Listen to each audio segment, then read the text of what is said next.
statue. That one over in Springfield Park, and the ones throughout the South. They made it clear what those statues stood for and continue to stand for. So when you go in here tonight, you got to let this man, Ferraro, understand that he can't compare the criminal acts that were carried out in JEA with removing these statues.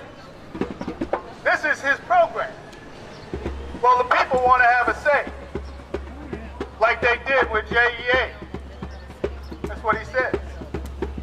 How do you compare the corrupt scandal of JEA to 500 years of criminal acts that have been carried out against the African American community? How dare you? How dare you insult the community once again? So I hope all of you go inside, because we got a job to do. It's a big one, it's a long one, but we've been on this road for 500 years. And we got to let them know that we ain't going nowhere. We can't go anywhere.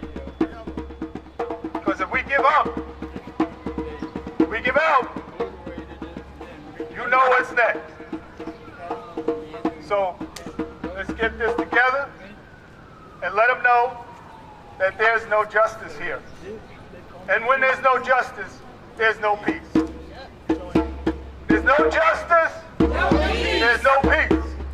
When there's no justice, no justice, no peace. No justice, no peace. No justice, no peace. Thank you.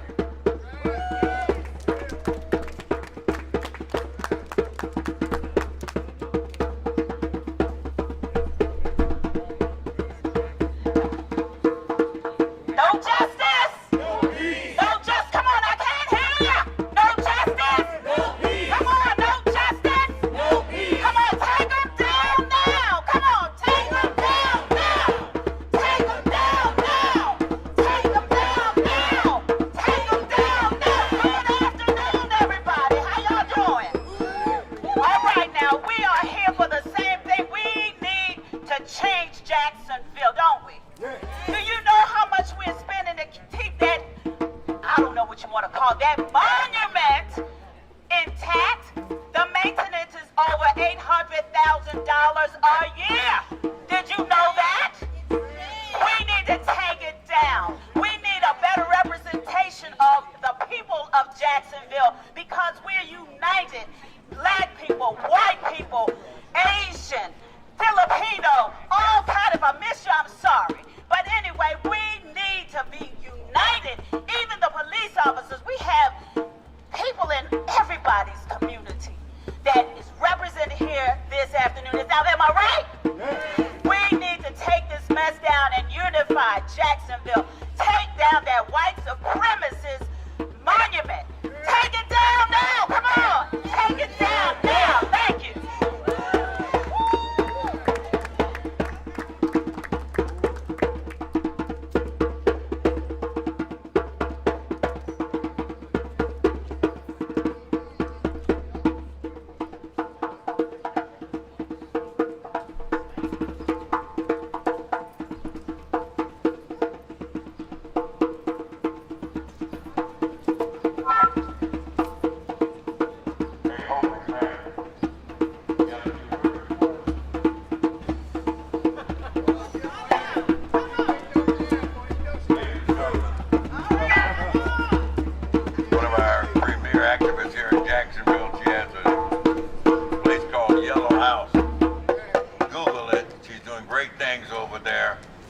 I introduce to you very proudly now an active member of this coalition taking down Jack's, Hope McMahon. Give her a round of applause.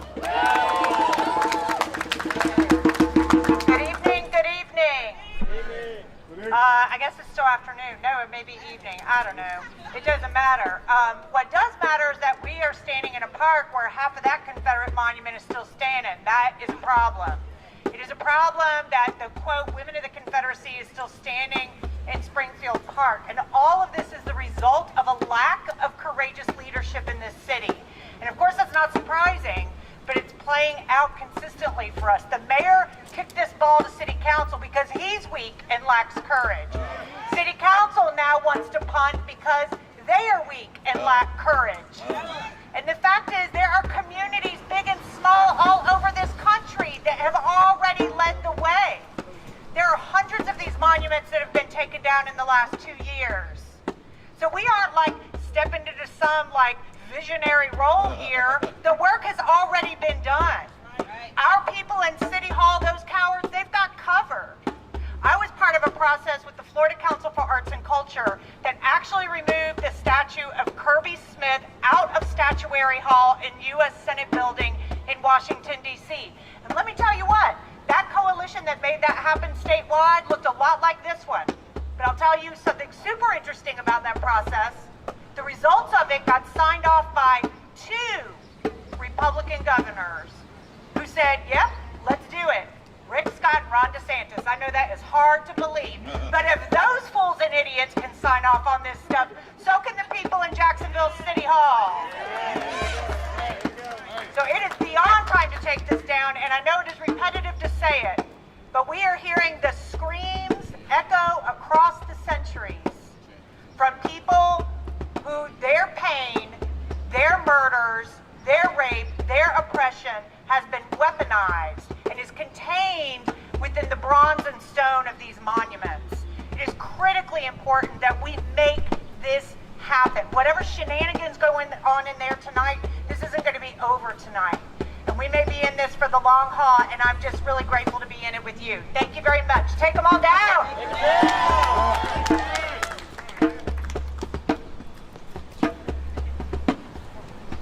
Take them down. Take them down. Take them down.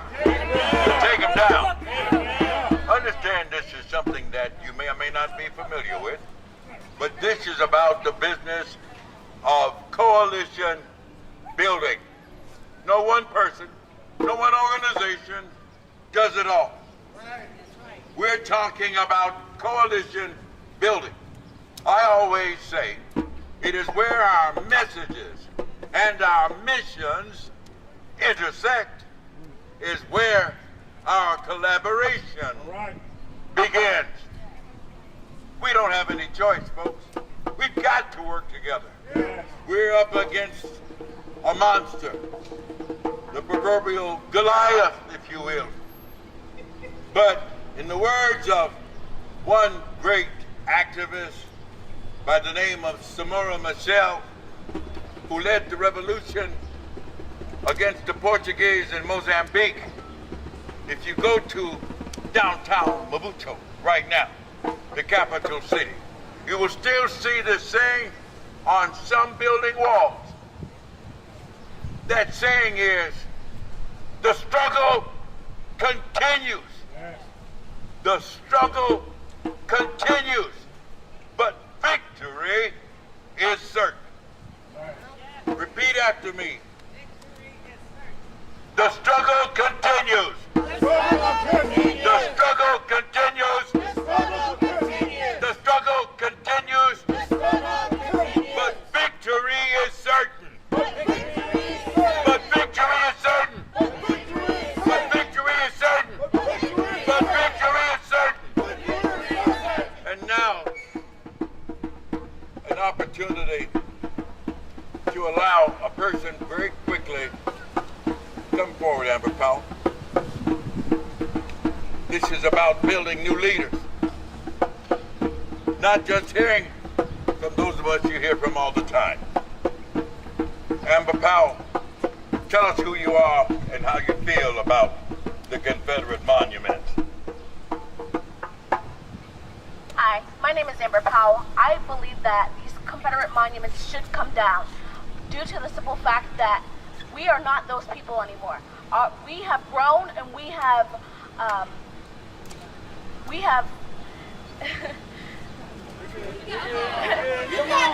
I'm sorry, I'm nervous.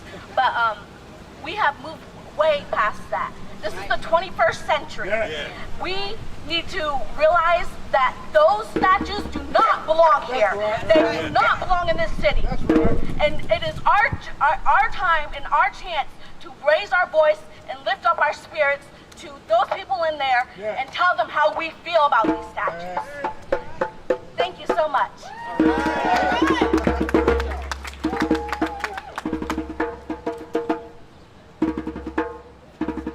Katie, want to say anything?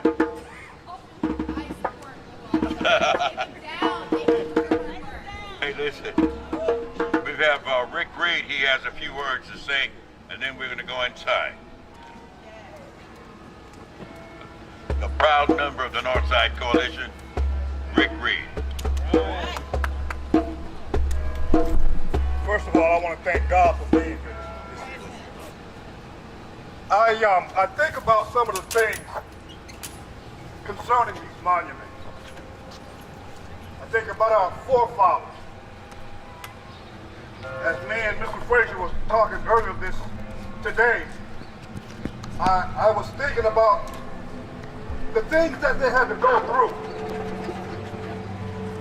And as I stand here before everyone, to feel the power of those who are gone on before me, to feel the courage that they had to deal with in order to endure all the hardships and the pain and suffering that they went through. So we must not let those things be in vain. No matter how hard it may seem, obstacles may stand in our way. But the walls of Jericho came crumbling down because the faith was in it. Those people who marched had the power to speak up. And when they raised their voice, those walls came crumbling down. Your voice has power. Use your power. Our ancestors. This is not just about us per se. Everything that they had to deal with is inside of all of us. If you can feel their power, reach deep inside your soul and feel what they want you to deal with. You can do all things if your faith is put in the right direction. There's no need to fear. Everything has a fact, but all things are succeeded by the truth. The fact is, these mountains still are trying they still want the statues to be here. That's a fact. The truth is, by the grace of the Almighty God, they will come down, one way or another. We will not stop. There is no obstacle that can stop us. As long as we know that there's a power that lives within us. Our forefathers, some of them planted rice in their hair when they were escaping certain situations, because that was what they had to eat. These are the people that survived our counterbuster. They threw cornbread at dogs while they ran away from their masters. That's why they called them hush puppies, because the hush puppies would silence the dogs and gave them time to escape. These are the people that were before us. They would let nothing stop them. They found a way to survive. They found a way to eat. I just thank God for this opportunity. And I just want to do all that I can before my days are over to do everything that I can for the children. That's where my heart is, the children. I don't want to talk too long, but when you look into their eyes, do they have to face these same things that we had to face? Are we going to make it easier for our children? And these children are wise. They will pick up what we give them. If we give them faith, courage, and understanding, they will rise. No peace, no peace.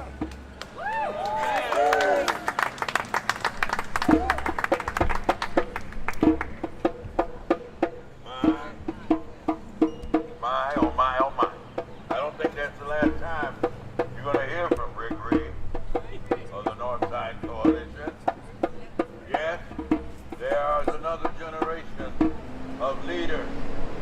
up in this organization. Mike Luck, he's one of them. Joanne Brooks, she's one of them. Debbie Tribble, she's one of them. There are many others. Rolando, where is he? Rolando, he's one of them. There are many others we are thankful to have. With us right now, JCAC. I'm not going to try to remember because I always screw it up. Jacksonville Community Action Committee. Mike Sampson and his lovely wife,